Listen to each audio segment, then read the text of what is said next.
Well, the show, The Roux Legacy, is a documentary, a story about the Roux family. Before, obviously, my father and uncle opened the restaurant, so a little bit about their childhood, and then arriving in Britain and how the business started. And of course, more importantly, how it changed the food scene in Britain.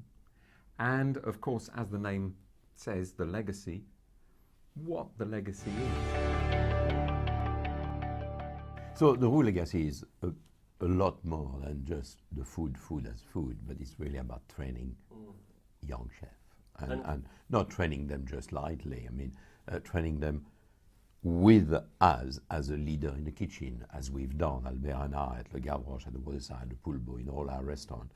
And then, as Michel is doing now, and Alain is doing it at the Waterside and Gavroche.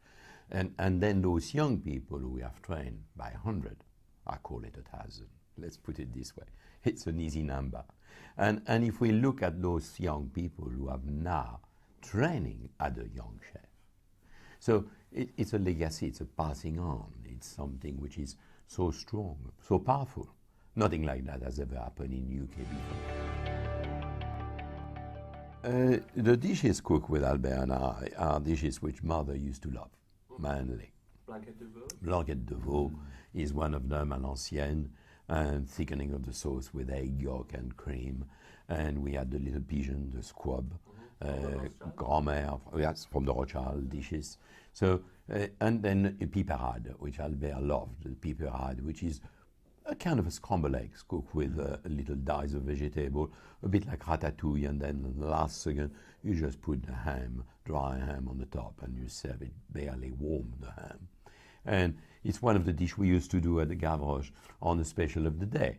Albert used to love it. So, and he says that it tastes the same than over 25 years ago. I don't know if he really mean it, but that made my day, I've got to say. And then we had the soufflé suissesse. Oh, his fingers are Basto's fingers. I've got to say. When he take the mold and he turn them over, you know, he must have done thousands and thousands soufflé suissesse in his life. And he loves it because it's floating cream. You see. So cream, more cream. You know, and it looks like if he likes cream, doesn't it? But so that's few of the dishes. And of course, I've done some dishes in Switzerland where I live now. A little rabbit, roulé marquis, some of my, what I would call my glory dishes which I won competition with. And the two nephew, I mean, Alain and the Waterside and Michel Roux cooked together some dishes of the scholar and their own dishes and so on and so forth. So it's a feast. And some of the dishes are just, like saying, memories and very, very fond memories. Yeah, bringing back the past. Yeah. And you can taste it. You know, you can taste those memories, and that's important. Yeah. That's something that's an aspect of food that we don't talk about enough, and that's the memories and how evocative they are. But there's definitely a lot of banter, and there's always been, I think, between my father and uncle, a love-hate relationship.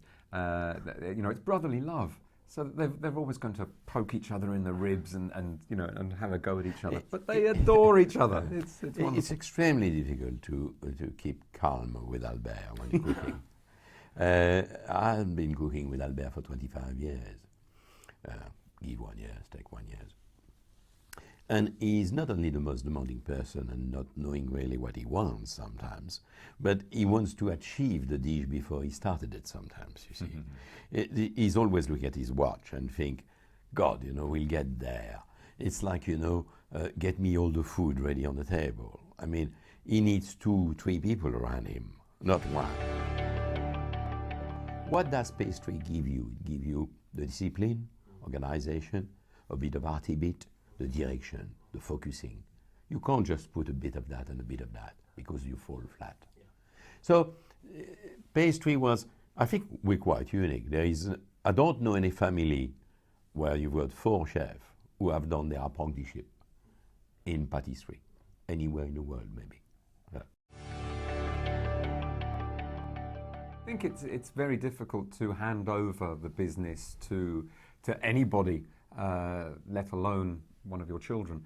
And I think the issue is being able to hand it over completely and give responsibility for the business, especially as father and uncle, it was theirs.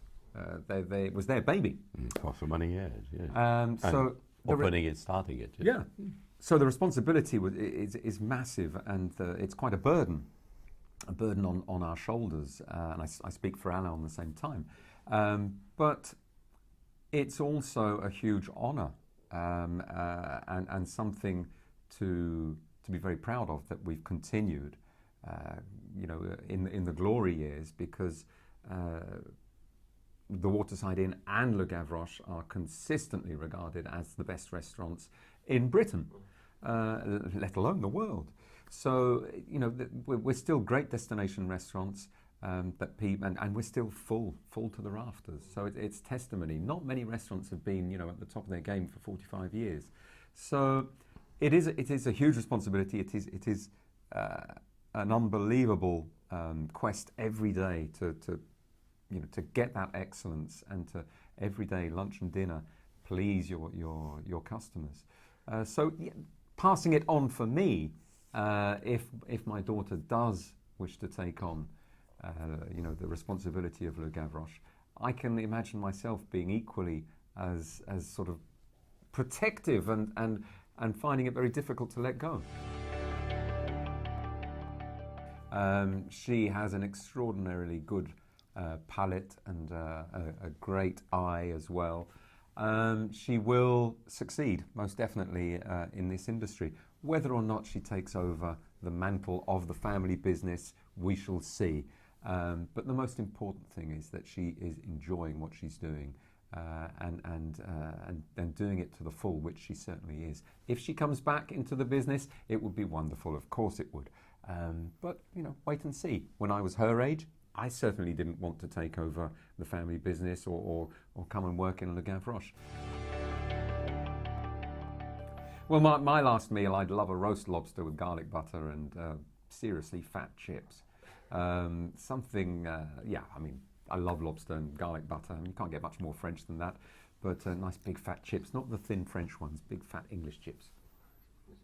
Well, my last meal will be as late as possible, obviously. but free-run chicken, roast chicken, and nicely nursed, meaning that it's got to be a young bird, and seasoning inside and not outside, and then pamper outside, meaning with your finger just gently, what I would call caress him with either butter, if you're a butter person, or a little oil, and preferably grapeseed oil. And then nicely roast. Temperature must not be too low or too high, 180, 190. Cook perfectly well. That means that the breast must be almost pink, and the gras de cuisse, the thigh, must be pinkish. And then you just let rest the chicken on his breast, because the juice will just run on the breast and keep it moist. So just for 5-10 minutes, because you've got to carve it and you don't want to burn yourself, because when it's happened, then you feel your mouth watering and you're going to eat it so quickly that you might burn yourself. And then when you do that, you eat the breast first and you put the legs back in the oven for a few minutes, time you enjoy the breast. So really, if it is your last day, you must invite someone, because a whole chicken is a bit much.